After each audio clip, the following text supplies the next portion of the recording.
Perkenalkan, nama saya Atia Sorotin Hensandavanti dengan NIM 065. Saya Birdiana Sisiadi Arianto dengan NIM 067. Saya Senara Madanitasari dengan NIM 077. Di sini kami akan melakukan belajar kelompok materi penanganan limbah dan pengemasan dari matkul pencampuran.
Jenis limbah apa aja?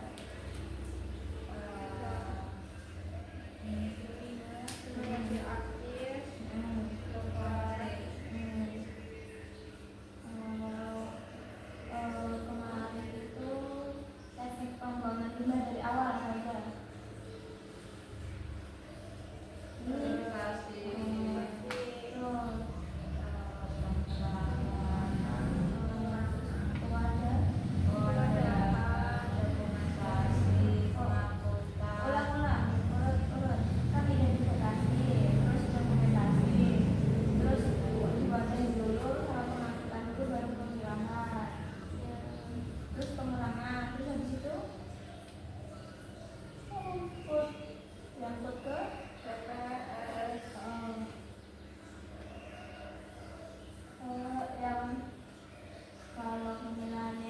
Berdasarkan karakteristik, terus nanti bisa ekolognya.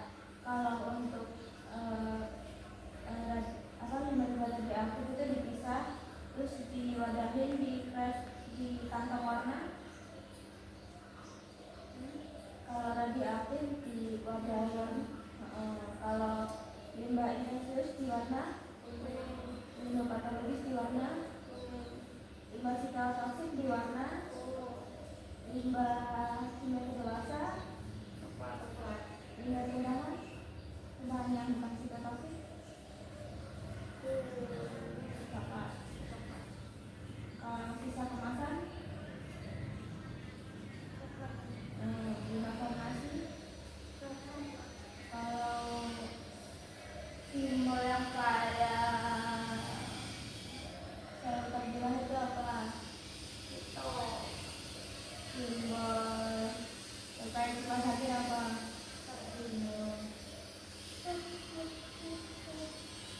Simbol yang kayak simbol infeksius.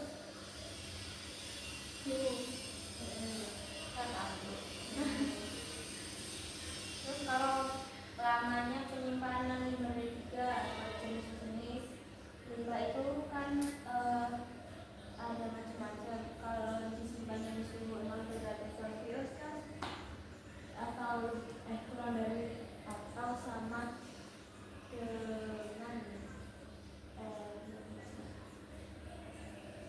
kalau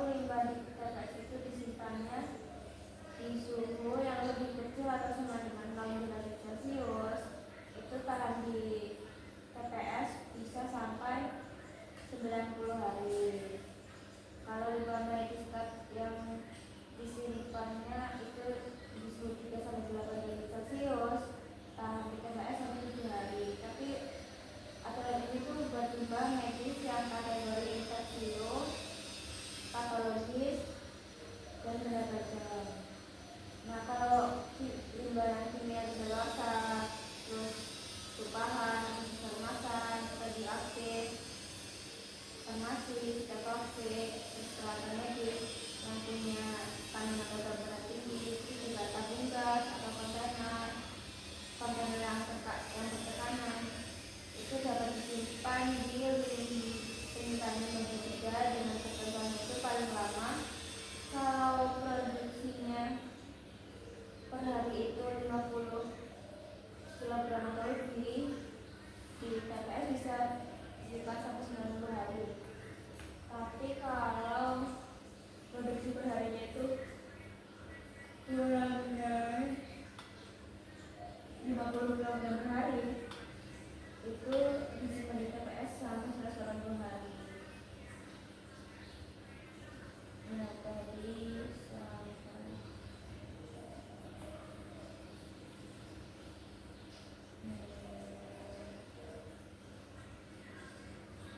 lanjut ke yang berikutnya ya, pengemasan.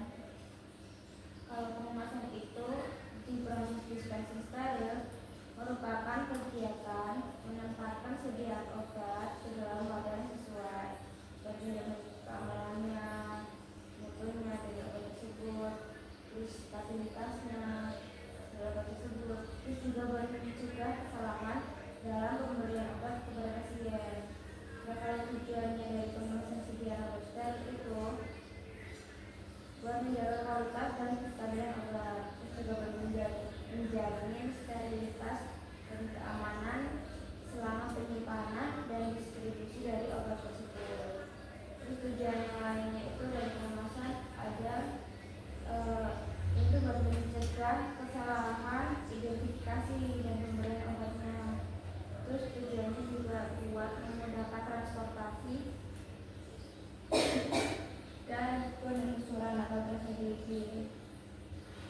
Terus langkah-langkahnya yang pengemasan sediaan steril itu kita bisa hitung dosis obat dulu berdasarkan resep pasien dan konsumsiannya. Tadi ya ini Pak misalkan kalau menentukan mengingat dosis yang ditentukan per dosis sediaan, lalu kalau sediaan misalnya kita sekitar 500 mg, tapi sediaannya itu adanya 100 mg per 5 ml, berarti 500 mg per 10 mg dikali 5 ml, hasilnya 2,5 ml. Nah, terus kita juga harus pilih pelatih yang sesuai. Pelatihnya itu harus kompatibel, tidak reaktif, dan harus sesuai juga. Biasanya kita pilih pelatih tidak bisa lewat cari-cari di literatur. Terus kita hitung volume pelatihnya juga dan konsentrasinya itu sesuai kebutuhan. Kayak ini tadi rumusnya. Terus pilih wadahnya itu harus yang tepat. Bisa ampul ya pakai ampul, yang obat yang kecil ya pakai. Kalau obat yang harus kalau ini saya pakai kantor. Terus penempalan label obatnya itu juga benar. Lah setelah itu tuh kita bisa lakukan kayak body checking buat memverifikasi kebenarannya datanya. Kalau kita bikin body checking sendiri itu apa sih? Kalau body checking itu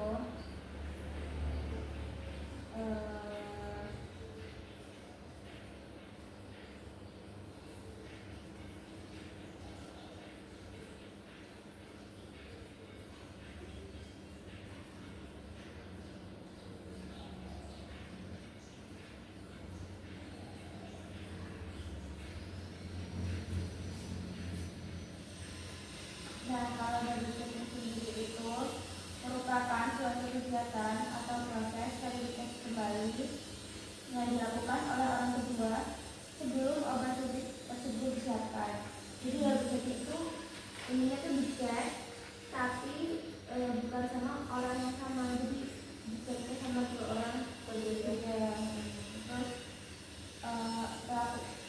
melakukan double checking ini kayak dibutuhkan gitu buat memudahkannya. Double checking itu dilakukan, kita bisa buat checklist sebelum produk itu dikirim atau diberikan ke bagian dispensing, biar semua komponen itu dipastikan sudah benar.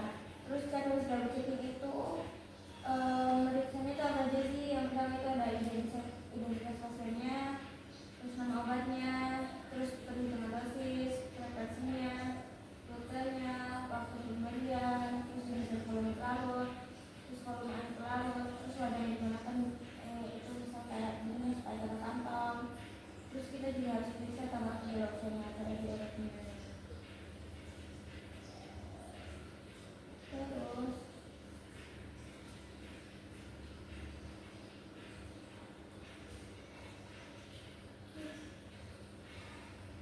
jenis wadah obat steril itu misal kalau jenis wadahnya ampul itu bahannya kan kaca. Ini tuh berarti sistem tertutup panas sekali bakar. Terus kalau jenis wadahnya vial, bahannya itu kaca atau plastik. Terus ada karetnya juga. Sistemnya itu tertutup vakum, jadi perlu disuntikan udara sebelum pengambilan. Nah, kalau kantong IV atau IV bag itu bahannya plastik lunak atau polipropilen. Jadi itu tuh ringan, transparan, terus cocok buat infus dan juga cocok buat TPM. Ya kalau prinsip pertamanya itu wadah itu tidak boleh bereaksi dengan obat ataupun pelarut, dan wadah itu harus melindungi zat aktif yang ada di obat dari cahaya, suhu, dan kontaminasi. Terus untuk labelling atau pelabelan, fungsi labelnya itu sebagai media informasi penting yang memuat identifikasi pasien. Fungsi labeling itu sebagai informasi penting buat mengidentifikasi pasien dan obat. Terus peringatan penyimpanan juga dan petunjuk waktu penggunaannya. Informasi yang wajib ada di label itu, label itu harus mencantum nama pasien, terus bisa nomor rekomendasi juga, terus nama obat dan dosis, terus nama, pelarut, volume pelarut, tanggal pembuatan, waktu pembuatannya berapa, terus tanggal pembeliannya tuh kapan, terus jam pembelian kapan, terus batas waktu penggunaannya atau biaya listriknya, terus ada juga suhu penyimpanannya, terus dicantumkan juga inisial atau nama pembuatnya. Nah, kalau aturan penempelan label itu, kalau di spike itu ditulis identitas pasien, nama obat, dosis, dan volume. Intinya tuh kalau di spike itu nggak boleh nutup skala ukurannya. Kalau di kanal infus ditulis informasinya yang lengkap sesuai format. Terus nanti labelnya ditempelnya yang kata, terus nggak boleh ngelupas dan harus mudah dibacanya.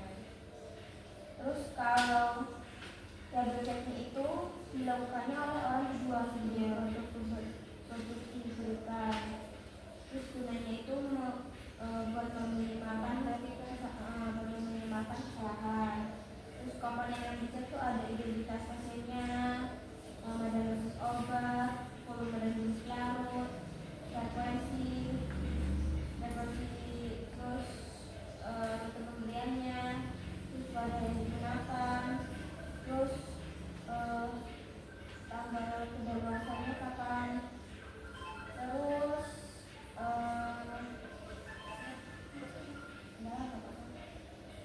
terus penyimpanan produk steril itu tuh harus disimpan sesuai DUD-nya atau DUD-nya, dan harus disimpannya tuh di suhu yang disarankan. Terus pastikan juga wadahnya itu tertutup rapat dan sterilitasnya itu harus tetap terjaga. biar dia itu tetap steril. Terus juga hindari juga paparan cahaya langsung dan suhu ekstrim. Nah, kesimpulannya itu kalau pengemasan itu adalah tahap akhir yang menjamin keamanan dan pengemasan itu adalah tahap akhir yang fungsinya untuk menjamin keamanan dan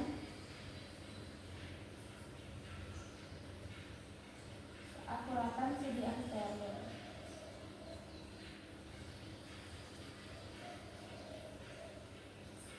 Label yang benar jadwal yang sesuai adalah bentuk tanggung jawab dari apotekernya. Jadi kalau dari sini itu tadi itu dilakukannya itu buat menjamin efektivitasnya dan juga kalau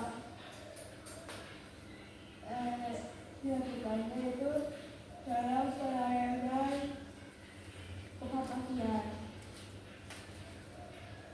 Nah, kalau tadi penanganan limbah dan pengawasan dalam proses dispenser itu merupakan dua aspek yang saling berhubungan. Jadi limbah itu kalau nggak ditangani dengan benar dapat mencemari lingkungan dan membahayakan juga. Nah, kalau pengawasan yang salah juga bisa mengancam keselamatan pasien. Jadi keduanya itu mencerminkan penerapan prinsip berfarmasi atau GDP yang tentang mending teksi satu GDP di pasar terutama di pemasarannya.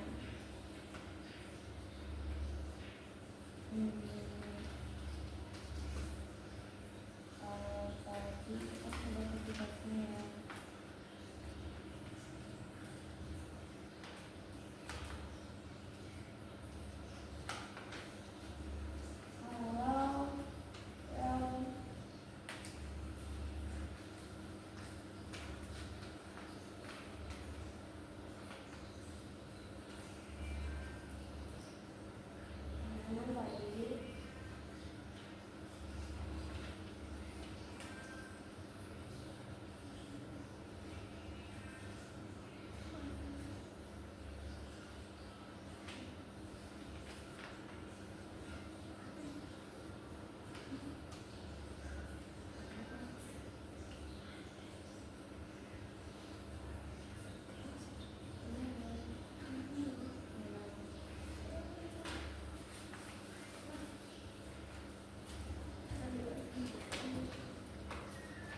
Mantap.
Kalau di rumah sakit itu setelah persiapan dan pemberian terapi dengan obat sitotoksik, ada limbah berupa sisa obat, terus apa yang perlu digunakan, terus sarung tangan, terus masker, terus kemasan obat yang terkontaminasi. Itu yang pertama kita harus identifikasi limbahnya dulu. Kalau teman-teman PCR itu, kalau limbah sitotoksik itu merupakan bahan yang terkontaminasi atau mungkin terkontaminasi dengan obat sitotoksik, mau itu selama percikan, pengangkutan maupun tindakan terapi sitotoksiknya. Jadi kalau limbah yang kayak di kasus itu yang berupa obat sitotoksiknya,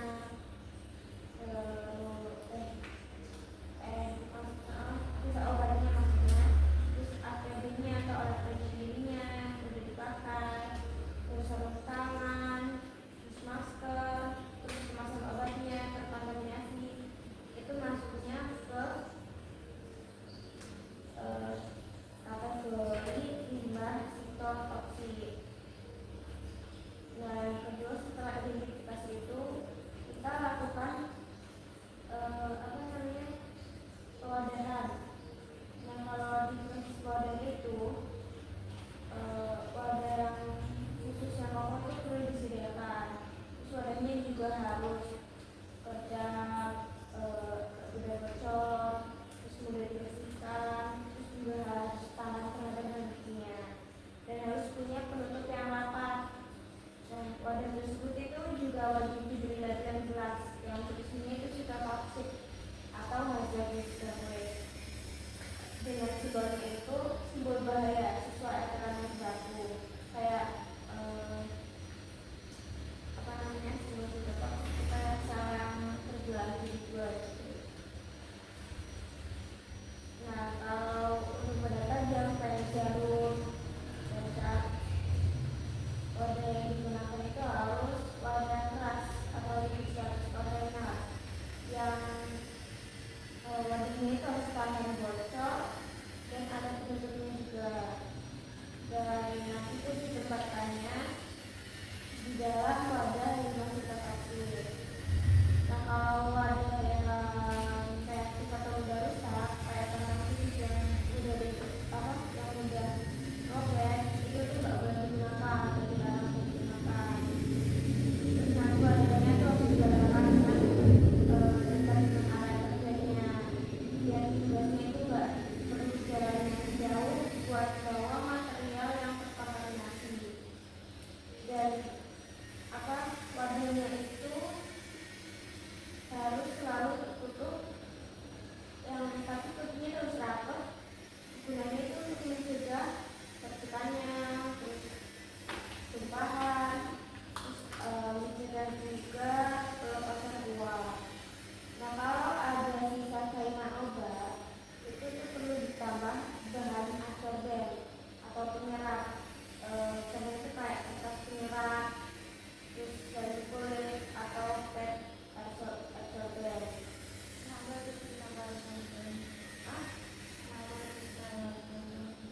Karena kan itu kan kayak ada cairan obat, takutnya kemana-mana kan. Nah, itu kenapa harus pakai absorben? Karena absorben itu fungsinya buat penyerap, jadi mencegah dia itu berantakan kemana-mana. Terus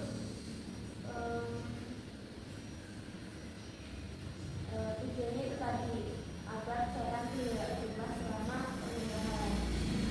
Terus setelah pewadahan kita lakukan hasil berikutnya itu kita lakukan pengangkutan.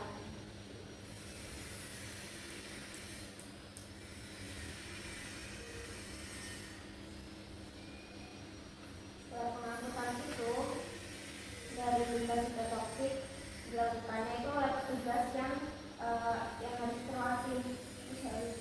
Tugasnya juga harus pakai APD yang lengkap. Misalnya kayak ada antara lain itu sarung tangan ganda, terus gaun pelindung atau apron, terus harus pakai pelindung mata, terus harus harus pakai masker, terus harus pakai alat kaki juga kayak penutup. Urutan pemakannya gimana? Urutannya itu enggak.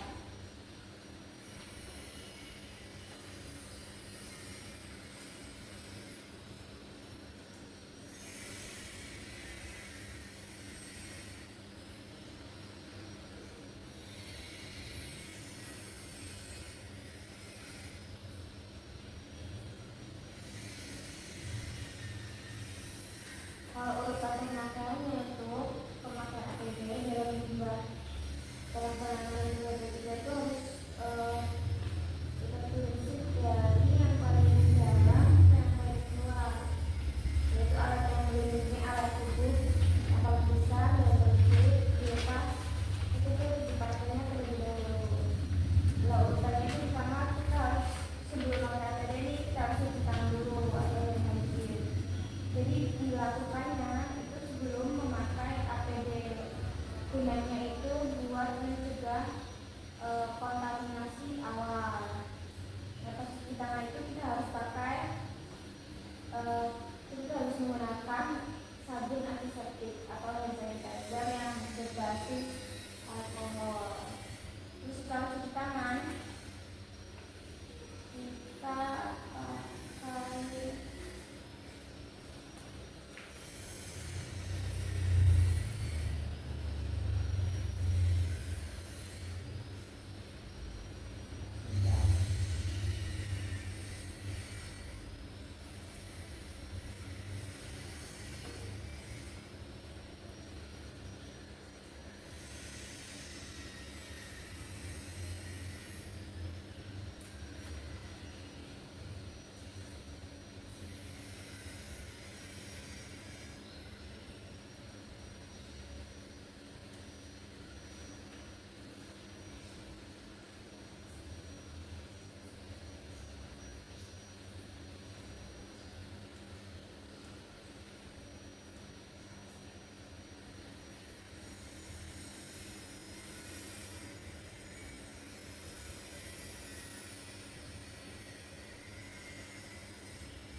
kita bisa pakai Google.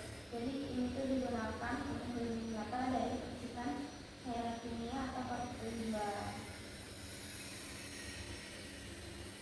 Terus kita pakai sarung tangan. Yang pertama itu kita pakai sarung tangan yang harus pertama dulu, yang sarung tangan nitrile atau latex steril, sebagai lapisan dalamnya.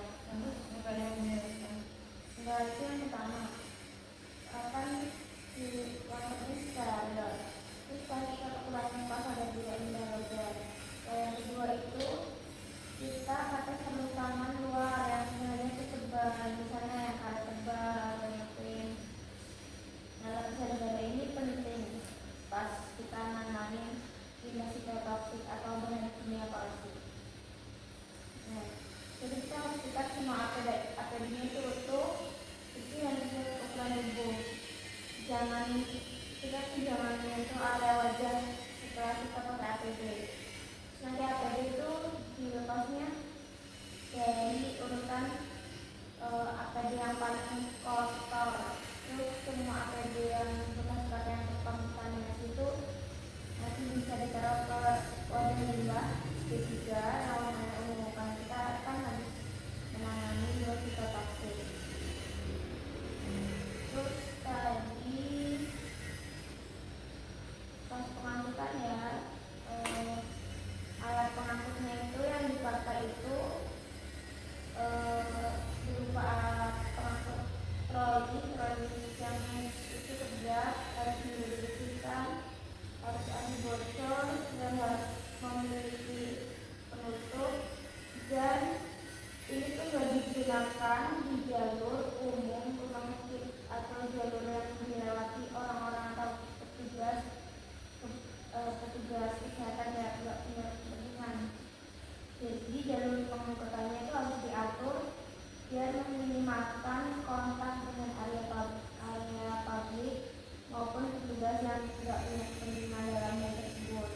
Nah, proses pengangkutannya sendiri itu dilakukan secara sesingkat mungkin dari sumber limbahnya menujunya itu ke TPS atau tempat penyimpanan sementara limbah. Dengan wadahnya itu harus tetap tertutup.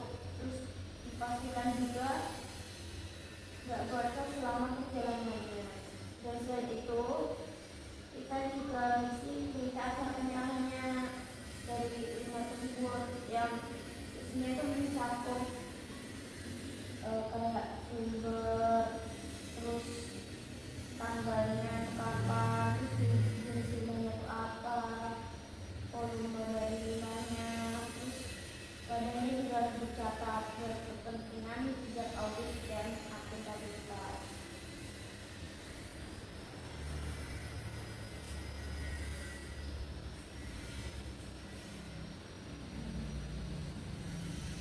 Terus setelah pengangkutan kita bisa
dekontaminasi atau obat yang lebih ramah lingkungan itu bisa dipertimbangkan. Jadi kita pakai itu aja ya. Terus untuk segregasi limbah itu tuh harus dilakukan sejak dari sumber atau tempat limbah itu ada itu dengan cara memisahkan limbah sitotoksik dari limbah medis infeksius. Terus investigasi apa yang non sitotoksik juga, terus limbah badan juga, terus maupun limbah domestik. Dan dalam kategori limbah sitotoksik itu saat itu harus dipindahkan dari limbah-limbah yang manfaat. Misal kayak jarum suntik itu tuh harus dipisahkan dari benda-benda yang manfaat. Terus kalau limbah cair itu harus dipisahkan dari limbah padat dan kayak dalam berbeda biar penanganannya itu lebih cepat. Dan penting pula kita memastikan biar limbah sitotoksik itu tidak tercampur dengan limbah infeksius yang biasa atau limbah nyamuk. Dan untuk TPS-nya atau tempat penyimpanan sementaranya, persyaratannya itu harus dipenuhi. Jadi ada persyaratan tertentu dari TPS-nya. Kayak lokasi TPS-nya itu yang juga harus ada di area terpisah. Terpisahnya itu dari area operasional umum dengan sistem keamanan, ventilasi yang baik juga, terus aksesnya terbatas juga untuk petugas yang berwenang. Jadi kalau orang lain nggak punya kepentingan, mau itu pasien ataupun petugas yang nggak menangani hal tersebut, itu tuh nggak boleh ikut-ikutan di area tersebut. Terus bangunan TPS juga perlu sesuai standar juga, dengan materialnya itu harus ada cairan, terus dindingnya harus tahan zat kimia, terus ventilasinya juga harus bagus, terus sistem drainasinya juga harus tertutup. Nah, drainasi itu kayak sistem apa namanya?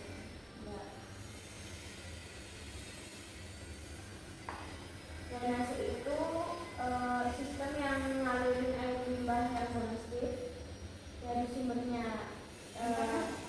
Terus apa? Drainase itu sistem yang mengalirkan air limbah dari sumbernya. Lewatnya itu melalui jaringan pipa. Jadi nanti itu buat dibawa ke instalasi pengolahan air limbahnya. Jadi sistem ini tuh beda sama air hujan. Tujuan dari sistem ini itu buat mencegah genangan serta mencemari sumber air bersihnya dengan mengelola itu secara terpisah dan terpisah.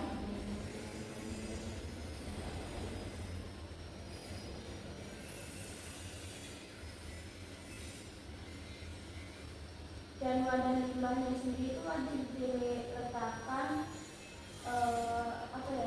biar tersentuh langsung sama lantai TPS. Dan selain itu wadahnya itu harus tetap dikasih label dan simbol sesuai karakteristik limbah masing-masing. Dimana kalau di Indonesia itu limbah sitotoksik warnanya itu biasanya warna ungu. Jadi itu sesuai sama peraturan Menteri Lingkungan Hidup dan Kehutanan dan pedoman limbah fasilitas pelayanan kesehatan. Nah, TPS juga harus punya standar prosedur penyimpanan yang berbarunya itu secara berkala. Dan biasanya juga berkala. Mungkin tergantung sama RS masing-masing sendiri. Dengan kebersihan dan melakukan pembacaran serta inspeksi rutinnya itu juga wajib dilakukan. Dan jarak antar wadah serta akses ruang dari TPS itu tuh harus dirancang biar memudahkan petugasnya dalam melakukan pemilihannya itu dilakukannya itu secara aman gitu. Terus setelah TPS itu tadi kita harus perhatikan batas waktu penyimpanannya di TPS itu sendiri. Jadi kalau terkait batas waktu penyimpanan di TPS, kalau Perdamaian Internasional itu mereka itu menekankan bahwa limbah sitotoksik harus segera diangkut dan diolah tanpa penyimpanan yang jangka panjang, karena limbah sitotoksik itu risiko sementara itu kalau di pedoman LSD Indo disebutkan bahwa penghasil limbah B3 tidak boleh melakukan penyimpanan terlalu lama dan wajib menyerahkan limbah paling lama itu waktunya 2 hari kepada pemegang izin pengelolaan limbah B3-nya. Kalau fasilitas internal itu nggak mampu mengolah sendiri. Dan kalau menurut pedoman pencaturan obat sirup dan penanganan sitostatika, pengelolaan limbah sitostatika itu pengelolaannya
di dalam wadah yang nggak tembus benda tajam. Tapi kalau untuk yang lain ditempatkannya di dalam kantong berwarna. Nah, kalau standar internasionalnya itu warnanya ungu dan ada logonya Sitostatika. Terus nanti dikasih label peringatan di bagian luar wadahnya. Terus nanti dibawa limbahnya ke tempat pembuangan, pakainya yang troli tertutup. Terus nanti dimusnahkannya itu limbahnya itu pakai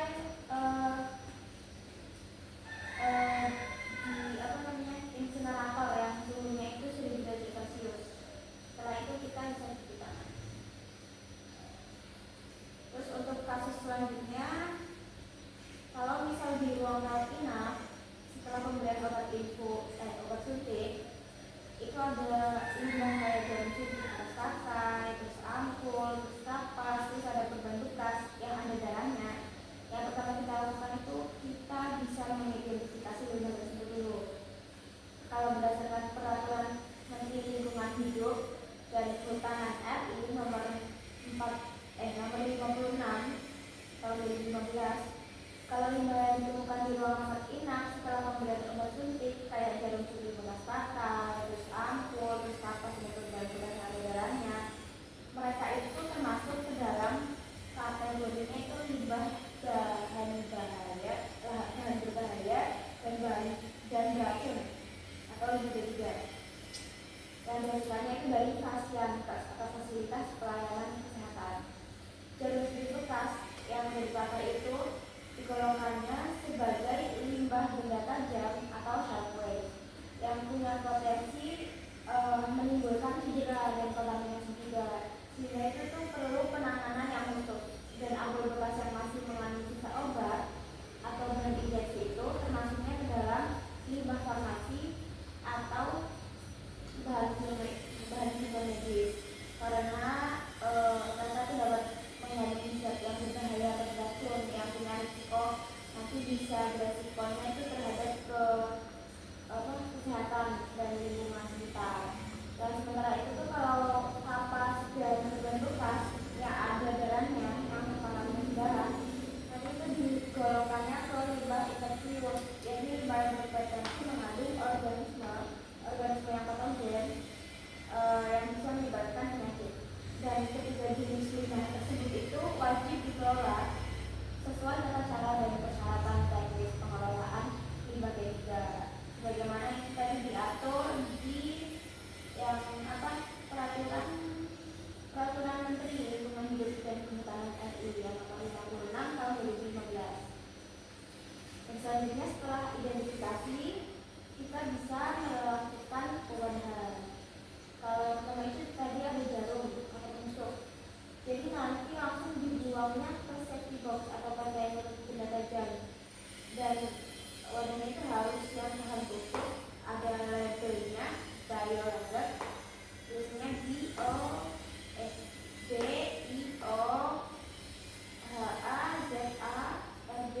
dan ditekankannya itu di titik penggunaan atau point of use. Nanti juga jangan ditutup jarum tersebut atau melepaskan jarum dengan tangan. Terus yang kedua itu ada ampul kaca yang tercemar. Jadi nanti kalau ampul kaca tercemar itu dimasukinnya ke kontainer benda tajam atau wadah kaca yang berbasis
perginya itu ke tempat penyimpanan limbah B3 yang nanti fungsinya itu sebagai depo pemindahan atau langsung ke pengolahan limbah B3 yang itu tuh udah punya apa kayak izin resmi gitu, semacam izin resmi buat melakukan kegiatan pengolahan limbah B3 itu sendiri.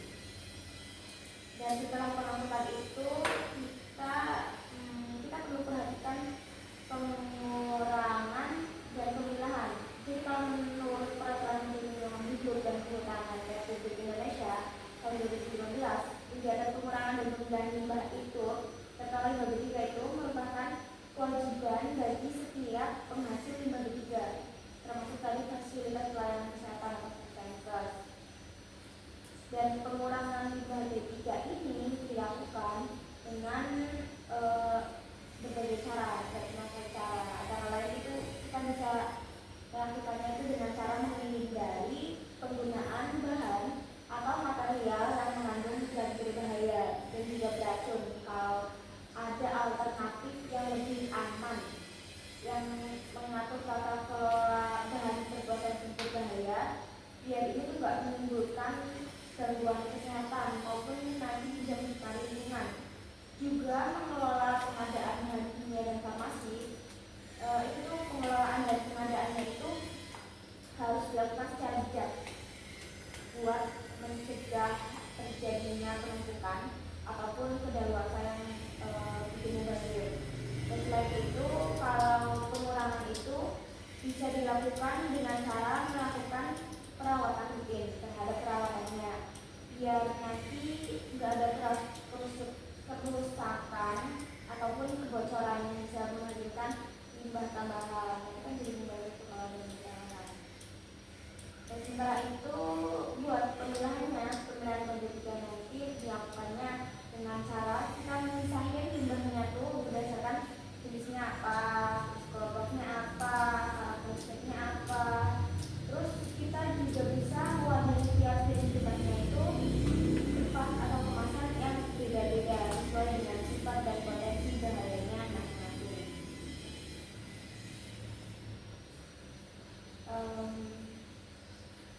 Terus kalau ketentuan teknisnya yang tentang pelaksanaan pengurangan dan pemilahan ini diaturnya itu lebih lanjut di lampiran 1 peraturan Menteri Lingkungan Hidup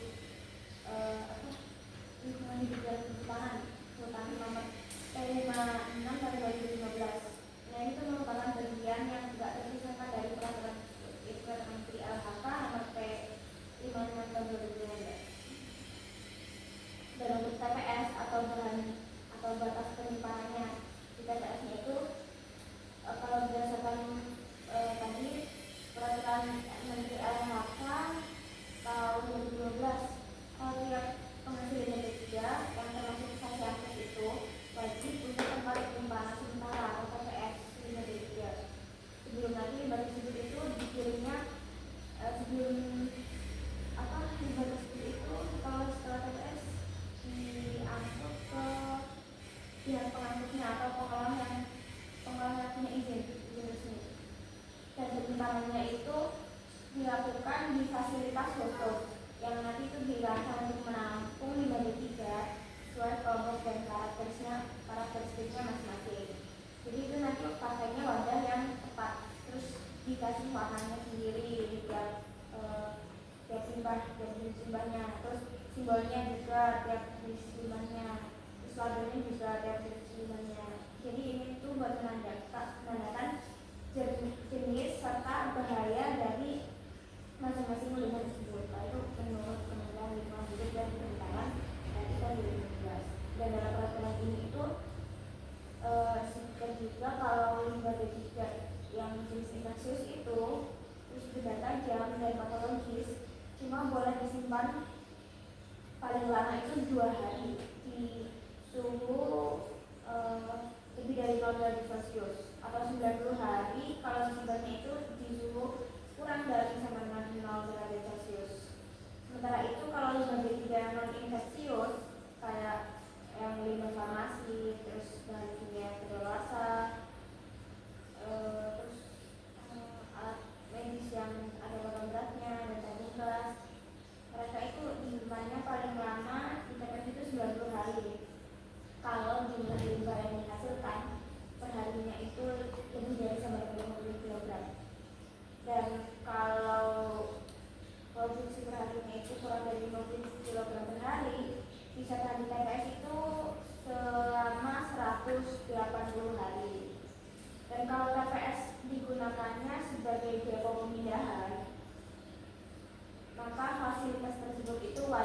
dilengkapi dengan sistem pendingin dengan suhu sama dengan atau lebih kecil dari 0 derajat Celcius jika penyimpanan dilakukan lebih dari 2 hari. Dan ketentuan ini tuh tujuannya buat memastikan kalau penyimpanan di KBBC itu dilakukannya secara aman, terus mencegah pencemaran lingkungan juga, terus juga melindungi kesehatan petugas maupun masyarakat sekitar yang ada di tempat-tempat tersebut. Terus selanjutnya, kalau misalnya kayak ada masalah pengelolaan limbah di sebuah rumah sakit onkologi, limbahnya itu berupa obat kemoterapi sistatif. Limbahnya itu berupa sisa obat, terus alat bekas pakai kayak sirin, kantong infus, dan kemasan obatnya itu sering tercampur dengan limbah medis umum. Hal ini kan bisa beresiko, bisa menimbulkan risiko kontaminasi silang dan paparan dunia bahaya pada petugas kesehatan dan lingkungan. Jadi kalau kayak gitu, kenapa sih sesuatu itu berbahaya kalau tercampur dengan limbah medis umum? Jadi kan dengan obat kemoterapi termasuk cisplatin juga, mereka itu masuk ke dalam kategori hazardous drugs. Mereka itu sifatnya karsinogenik, terus mutagenik juga atau genotoksik, terus teratogenik juga atau toksik reproduksi, dan toksik organ pada dosis rendah. Sehingga limbahnya itu harus dikelola sebagai bahan berbahaya, bukan rutin yang limbah umum.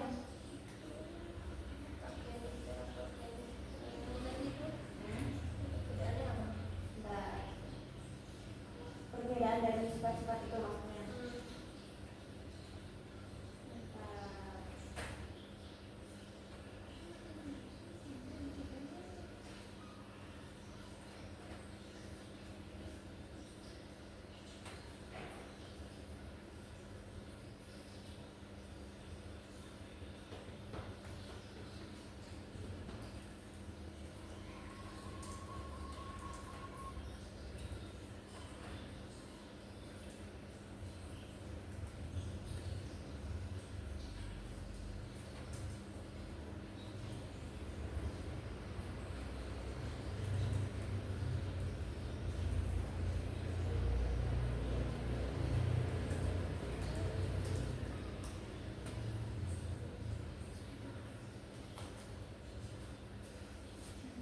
Jadi kalau karsinogenik itu artinya itu bisa menyebabkan kanker di manusia yang sehat. Jadi oleh kalau kita sehat, terus kita berinteraksi sama zat ini tuh kita bisa kena kanker, resiko timbul kanker di diri kita karena zat ini tuh sifatnya karsinogenik.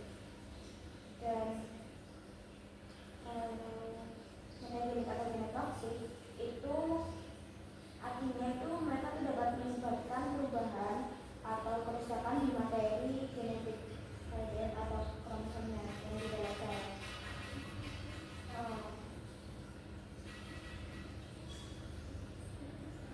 Tapi zat ini tuh nggak selalu menyebabkan kanker, tapi kayak mengubah susunan dari seseorang.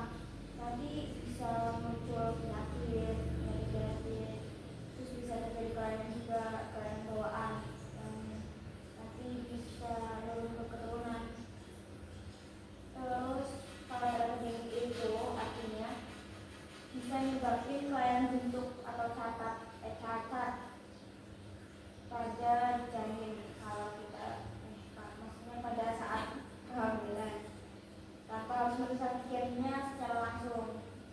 Jadi efek teratogenik ini terjadinya kalau ibu hamil terpapar berbahaya dari toksik selama masa organogenesis atau trimester pertama kehamilannya. Jadi kalau organ janin itu pas terbentuknya dari trimester pertama. Terus kalau toksik reproduksi itu artinya itu toksik terhadap reproduksi, artinya zat tersebut itu mengganggu fungsi reproduksi kita baik pria maupun wanita. Nanti bisa menyebabkan penurunan kesuburan, terus gangguan spermatogenesis atau ovulasi, terus bisa menyebabkan kematian embrio, abortus spontan, dan juga gangguan perkembangan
bahaya dari detox itu ke lingkungannya, jadi harus wadahnya itu harus tertutup rapat. Terus petugasnya itu kalau yang ngangkut itu kan harus wajib pakai APD, itu tuh harus sesuai SOP juga, kayak APD-nya semuanya itu pakai sarung tangan, terus gaun, terus pelindung mata atau perlu, terus petugas itu juga harus dilatih kayak apa sudut dalam pemahaman.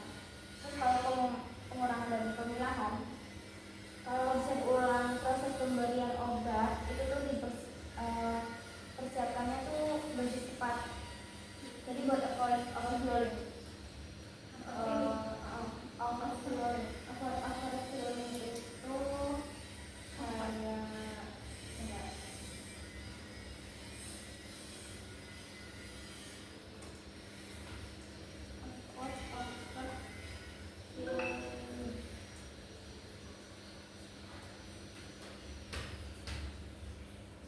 itu kayak overflowing itu kalau konteksnya itu dalam proses pendapatan atau pemberiannya atau penanganannya itu berarti itu menghindari mengisi wadah yang berlebihan atau volume seluruhnya.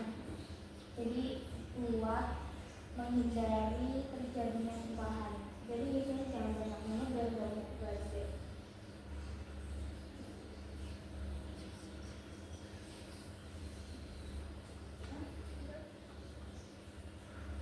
Terus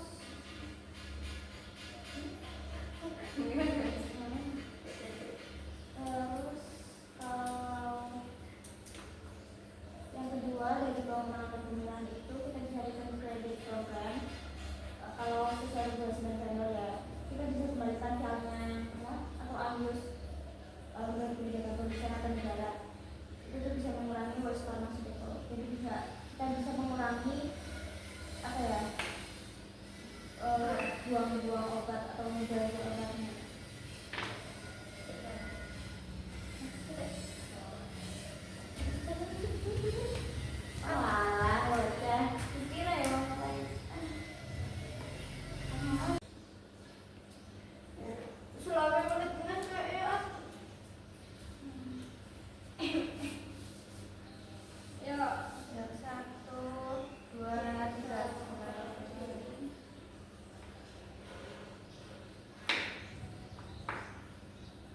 Jadi tadi setelah pengurangan pemilahan, kita perlu perhatikan syarat di TPS-nya juga.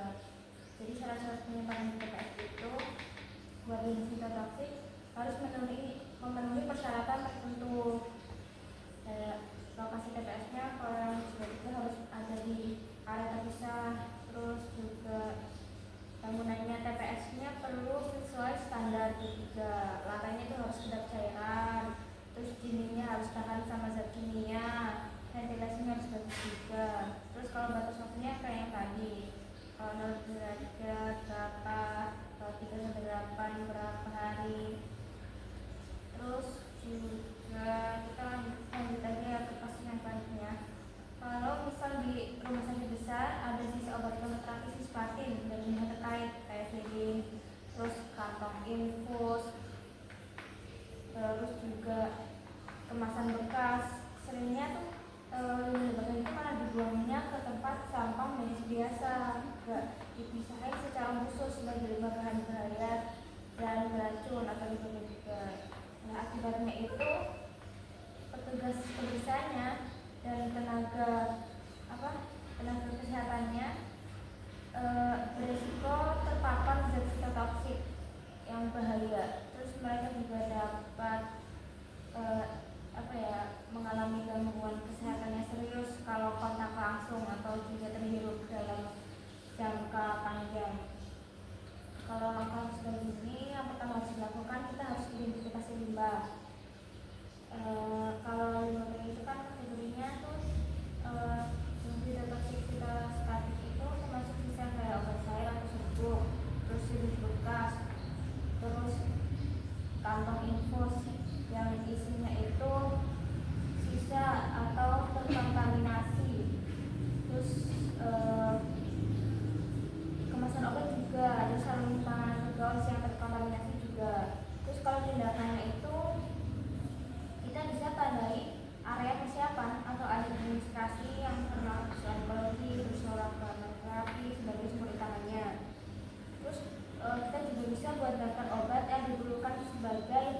limbah sitotoksik, misal kayak cisplatin, doxorubicin, terus paclitaxel dan lain sebagainya berdasarkan daftar yang formulasi.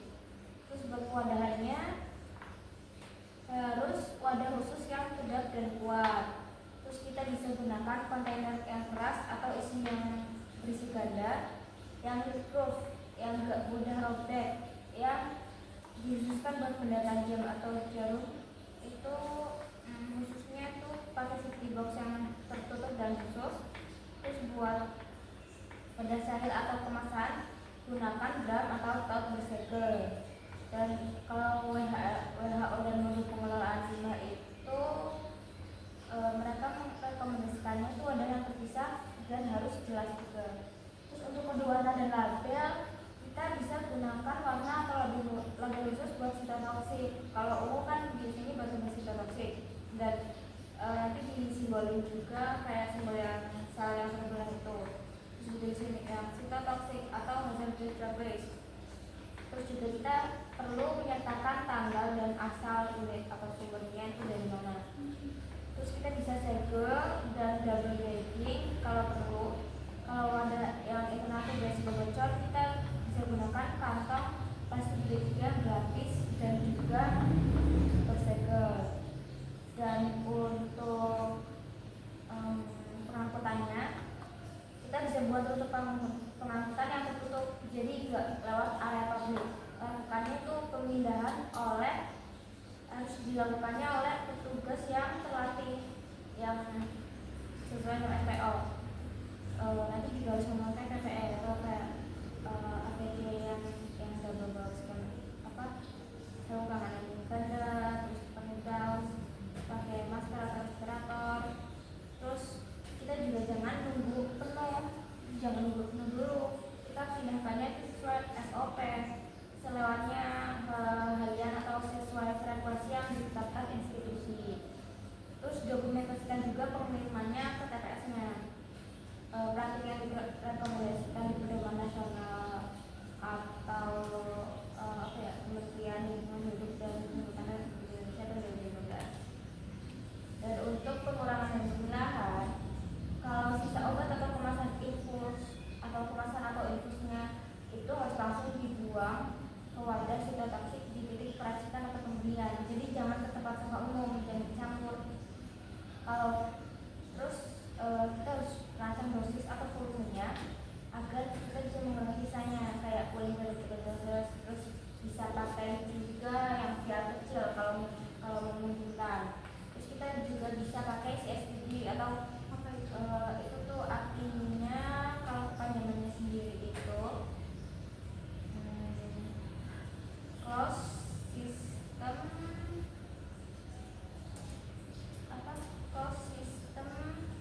transfer devices. Jadi ini tuh salah satu alat yang penting dalam keselamatan kerja farmasi, terutama pas kita menangani obat sitotoksik atau limbah B3 yang bahaya kayak cisplatin, doxorubicin, terus cyclophosphamide.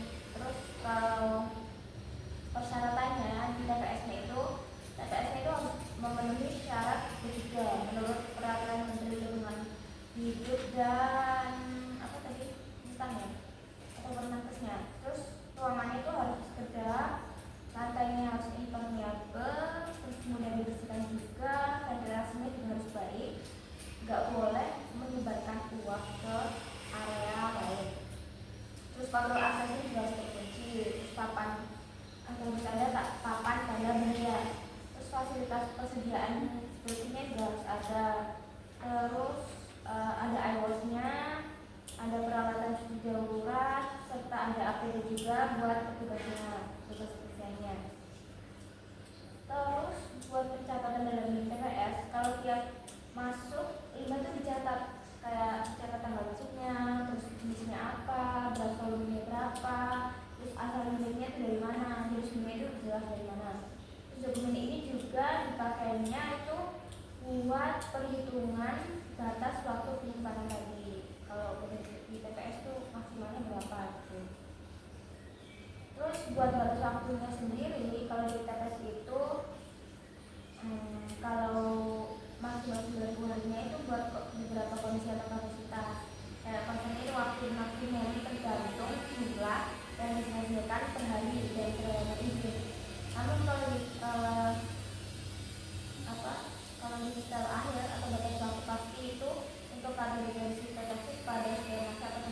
Jadi harus merujuk pada perhitungan dalam peraturan atau izin tempat atau peraturan kementerian. Terus kalau menurut pedoman pencampuran obat toksik yang pedoman pencampuran obat suntik dan penanganan sedia sitostatika, pengelolaan limbah sitostatika itu langkah-langkahnya pertama kita kalau mau limbah itu harus kita ambil dulu, terus kita tempatkan limbah tersebut di wadah yang jangan tertutup.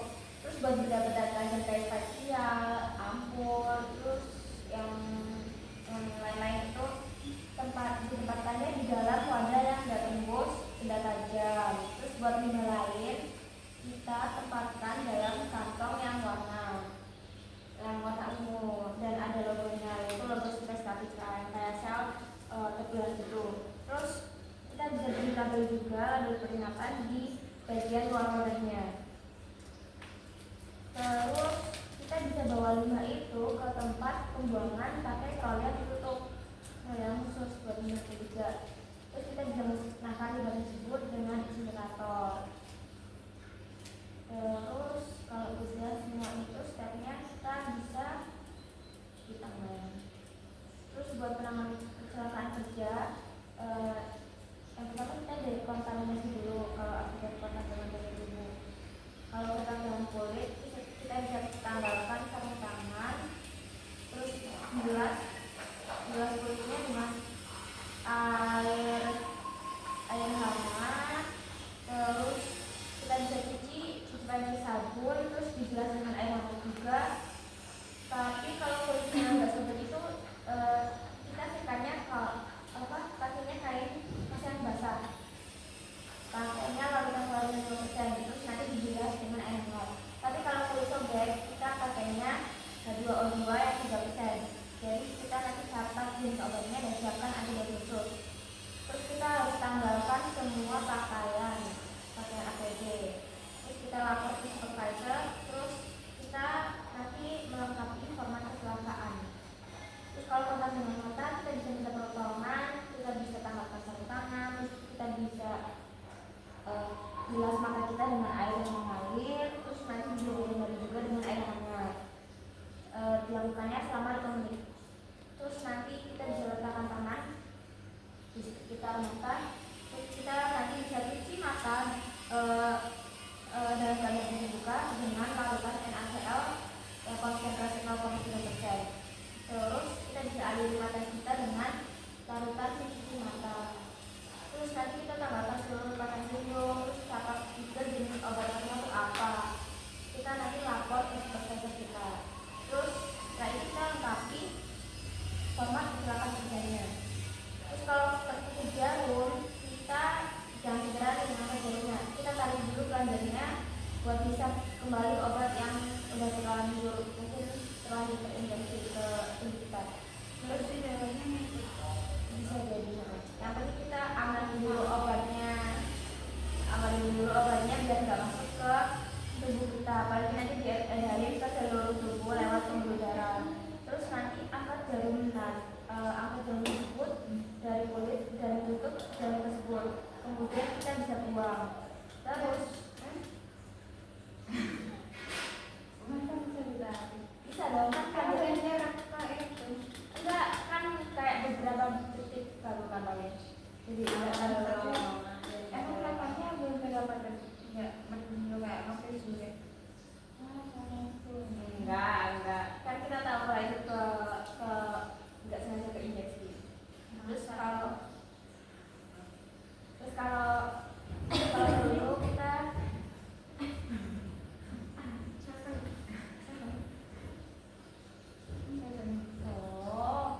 terus kalau perlu kita gunakan spike yang baru. Terus kita pakai jarum besi juga buat ngambil obat di jaringan yang terlanjur tertusuk. Terus kita bisa tanggalkan sarung tangannya dulu, terus nanti bilas bagian tertusuk, tapi dibilasnya pakai air hangat. Terus kita bisa cuci bersih, ada yang dengan sabun, terus nanti dibilas pakai air hangat.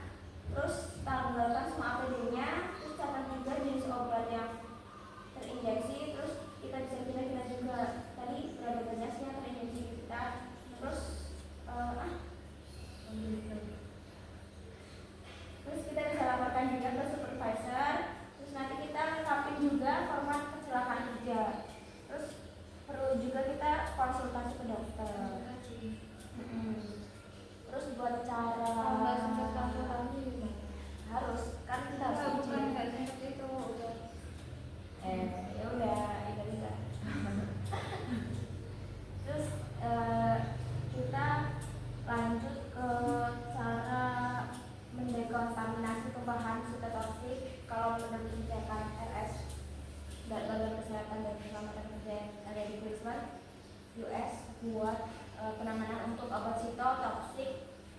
dululah terkait dengan cara yang aman.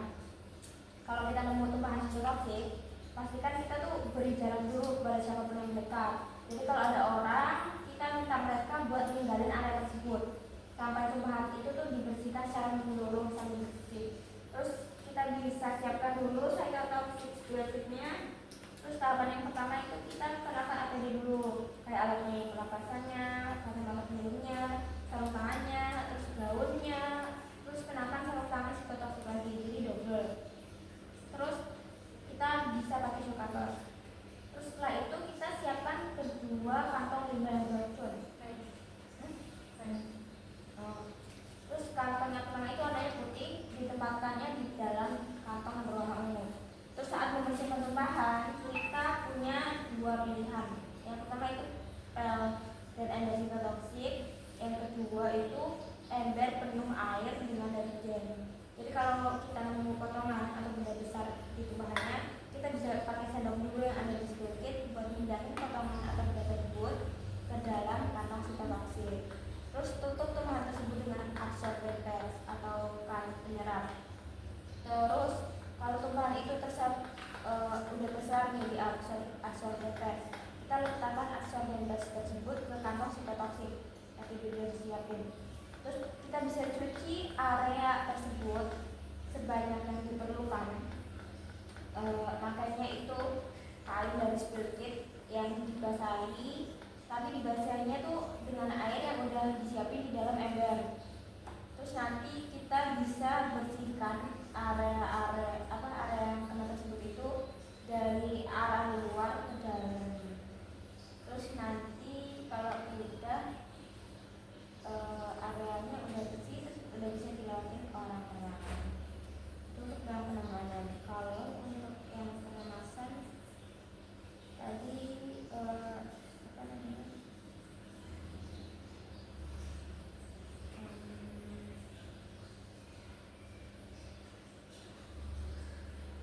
Kalau untuk yang pengemasan tadi kan temannya tuh ya, kalau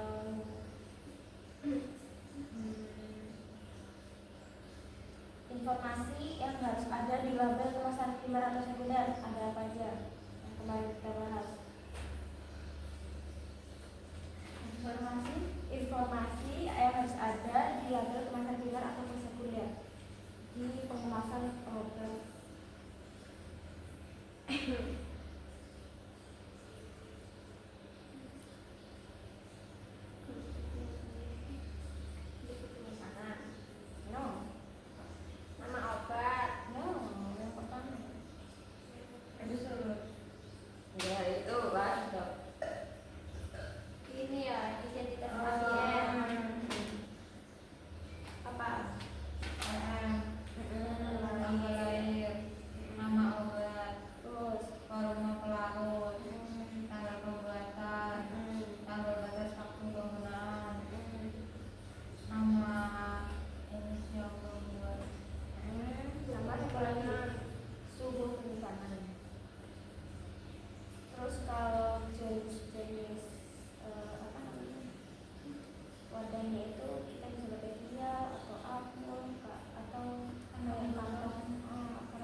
Terus kalau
dari gel itu sistem tertutup sama udara. Jadi kalau mengambil ini tuh caranya tuh harus didinginkan udara terlebih dahulu biar mudah proses pengambilan melakukan obatnya.